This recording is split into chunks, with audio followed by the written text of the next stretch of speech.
So for those of us who maybe have not heard that much about ALMA, I wanted to give a quick introduction. It's not very extensive, but just so we have a bit of an idea what we're talking about when we talk about ALMA. ALMA is the Atacama Large Millimeter Submillimeter Array, and it's located about 5,000 meters in altitude. And as you can see on the map here on the right-hand side, it's located in Chile, in the very eastern part of Chile, not far from San Pedro de Atacama. And when we talk about ALMA, we are talking about a big array or cluster of antennas. And actually, ALMA is not just one array, but it's subdivided into different arrays. And this is what you can see here on the right-hand side. The 50 antennas here in this blue circle have diameters of 12 meter, and they make up the so-called main array. That's the one that also has very different configurations of between very short baselines and very long baselines. And on the left-hand side in the green circle, we see a bunch of smaller antennas, but in combination with a bunch of the same antennas we have in the main array. And this is the ACAN total power array. The smaller antennas are the 7-meter dishes from the Atacama Compact or Morita array. And the four 12-meter dishes in this area are the total power array antennas. This ACA and total power antennas are important to alleviate some of the effects that the longest baselines, especially in the main array, can have to recover some of the flux that might be actually resolved out by the very high resolutions. And just to also give you an idea of what kinds of frequencies ALMA covers, now that also band 2 is available, all the bands from band 1 to band 10 that have been imagined for ALMA in the beginning are available, and that means they cover a frequency range between 35 and 950 gigahertz. Albeit this is not a continuous coverage because there are some gaps in this coverage because of intense atmospheric absorptions. What ALMA can offer in terms of angular resolution is actually quite good because in the main array, at least, you can have baselines between 0.16 and 16.2 kilometers, and that leads to resolutions down to a few milliseconds, especially at the very high frequencies. And since we are talking about proposals here, I also wanted to point out that in comparison to some other observatories, maybe ALMA only has one call for proposals per year, and that is usually in mid to late April. Now let's have a look at how well ALMA does in terms of observations. Here on the right-hand side, you can see an overview graph that shows us all the observing hours from cycle 0 to cycle 11, and the different colors are the dark blue for the main or 12-meter array, the light blue for the ACA or 7-meter array, and the orange for the total power array. And what you can clearly see is that with every cycle, the hours have gone up and up and up.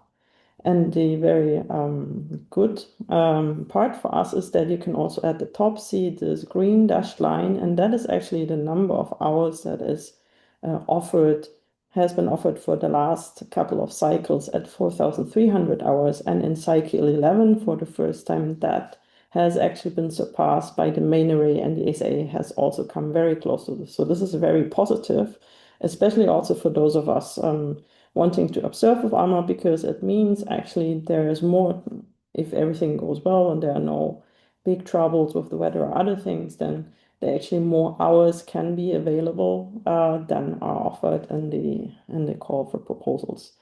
And this is now for up to cycle 11, since cycle 12 is currently running. We don't have the final numbers for that, but we have, when you look at the observing hours that have been taken so far, the start to cycle 11 has been very promising, and we are already a few hundred hours ahead of the current timeline when it comes to the expected 4,300 hour mark.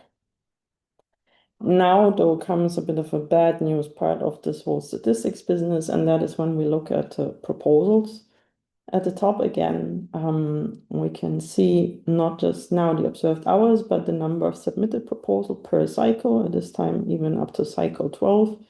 And we see that during the last cycles, the numbers have been very similar, but unfortunately very similar, or at least for those of us actually wanting ALMA time, very similar to um, uh, very high numbers. And the other issue is it's not just the number of proposals is very high, but also people are asking for more and more observer time. So of course that has an impact on the pressure actually. And what we see at the bottom in this graph is actually now an overview over the oversubscription rates with the cycles, and ignoring the very first cycles where a lot less hours were offered for observations. What we see is that the subscription rate has constantly gone up, and unfortunately for us located in Europe, which is this dark blue curve here, it's the highest. And in cycle 12 for Europe, that was an oversubscription rate of 7.8 at the main array, and on average it was 7.0. These numbers look a bit more favorable for in terms of success rates for proposals getting through if you look at the 7-meter ACA, because there the average is only 3.8. And I make a note here to just maybe remind people or let people know how actually it is determined which proposals get time. And unfortunately, there's a lot of parameters go into this.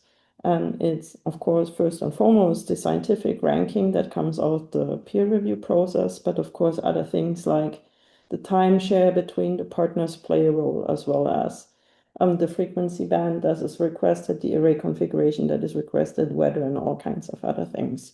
So, I mean, we've had this that people were asking, oh, my proposal is ranked really highly on the scientific side, but it hasn't gotten time.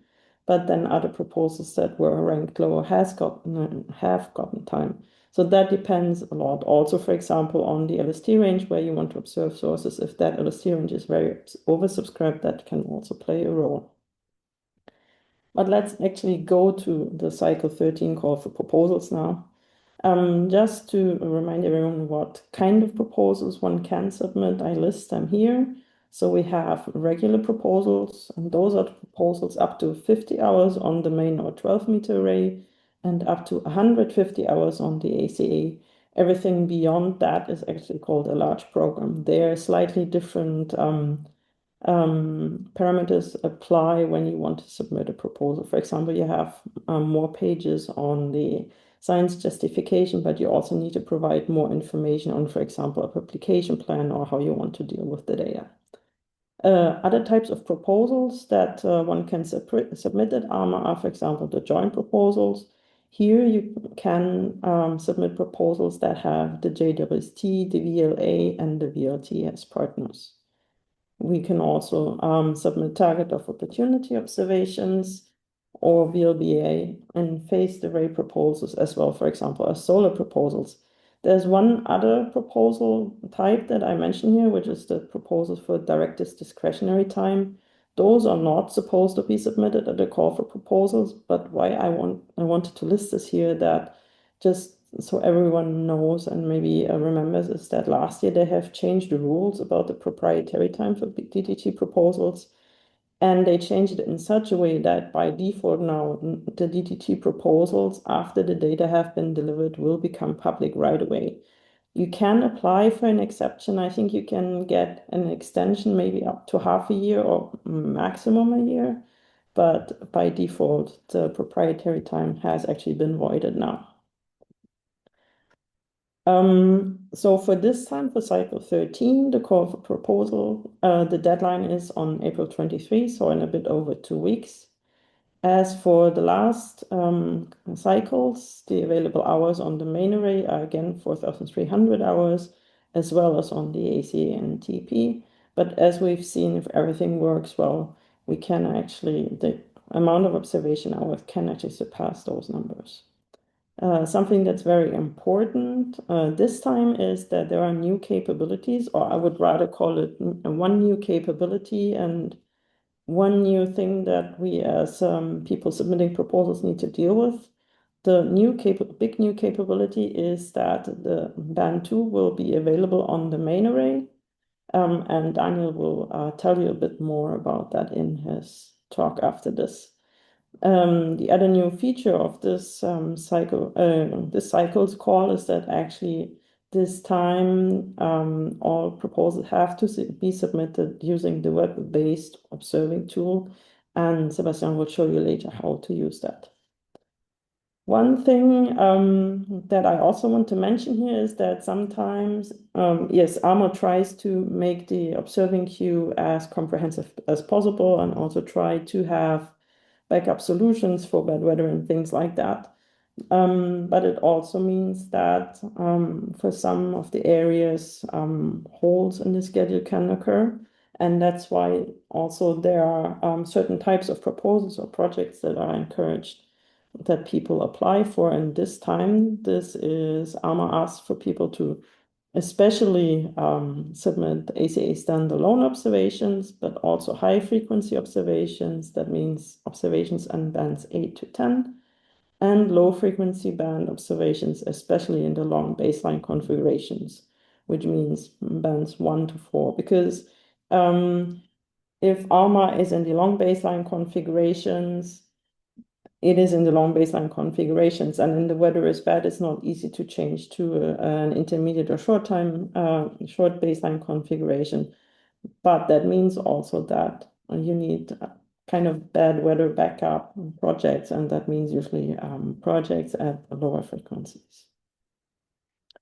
Also, what I wanted to mention at the end really quickly here is that we at the Nordic Node do not just proposal preparation events like this one today, but for example, we also support you individually with your projects. So if you need help with the observing tool or technical setups or have questions about observing strategies, please let us know. And we are very happy to have a individual face-to-face project discussion with you if you want to.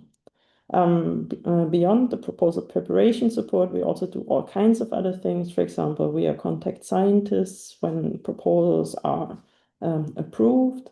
We also help you with data reduction and imaging, data combination, and all kinds of other things. So just let us know if you need our help. And you can reach us by, for example, sending an email to us, or you can have a look at our web pages, or if you want to keep updated on what's actually going on with us, but also with the ALMA site, then we have a newsletter that you're very welcome to subscribe to.